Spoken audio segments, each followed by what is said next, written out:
Meridian flip. Is it important? What is Meridian? Let's dive in, shall we? Get y'all some edumacation from this old hillbilly. Astro CB, can do. The point directly overhead the observer is called the zenith, and the line on the celestial sphere joining the observer's zenith with the north and south celestial poles is the celestial meridian.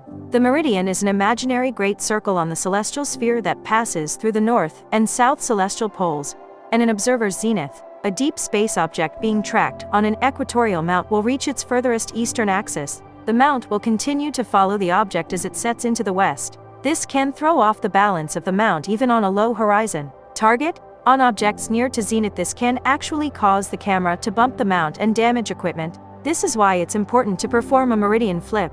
A meridian flip swaps the telescope from the east side to the west side of your mount. Meridian occurs when the deep space object that you are imaging reaches its zenith point. This is why it's important to flip the telescope, not only to prevent poor images and star trails resulting from an unbalanced load, but more importantly, you must perform a meridian flip to prevent your telescope and camera from bumping into the mount and doing major damage to your equipment. It's also essential for optimal performance of your tracking and guide equipment. This can be done manually or automatically. I hated doing the manual meridian flip with a mount that didn't have go-to features. Lining up the target again was difficult. Not only that, but you chance ruining polar alignment and the focus on your lens if it doesn't have a locking focus. Electrical tape can help with that. Software like NINA and INA, or APT, astrophotography tool are a game changer and make the task much easier. I find that devices, in particular the ASI Air Plus, have truly simplified this process. It's still a good idea to observe the operation of automated equipment to ensure they will function properly while unattended. Now to my video of the automated meridian flip. I filmed this right here in my West Virginia backyard, y'all. It's time for meridian flip again.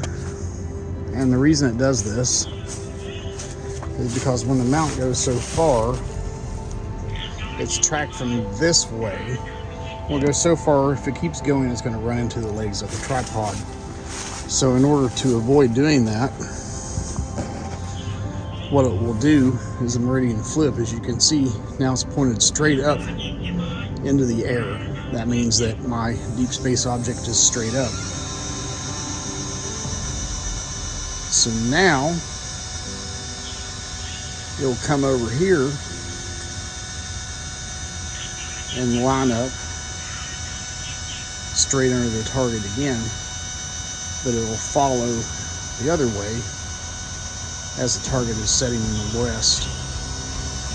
That way it won't hit anything. Now I come out here and I watch it when it does this part. Of course, I'm always watching on cameras, but I like to be right here and observe it in case something does happen.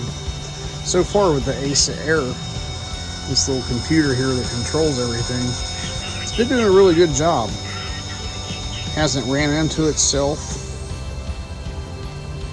Alright, so now it's there. So I'm going to go dark so it can do its alignment. It'll do its alignment on its own. Here in a minute, it might slew a little bit. Yep. That slewed a lot bit. So what it's doing now is taking a picture of the sky above. It's comparing those stars that it's picking up to this plate, and it will solve that plate and determine whether or not it's on target. And because we haven't heard it move again, and I don't have the app open right now, it's definitely on target. So here we go. So I'm going to go and continue to capture triangulum tonight.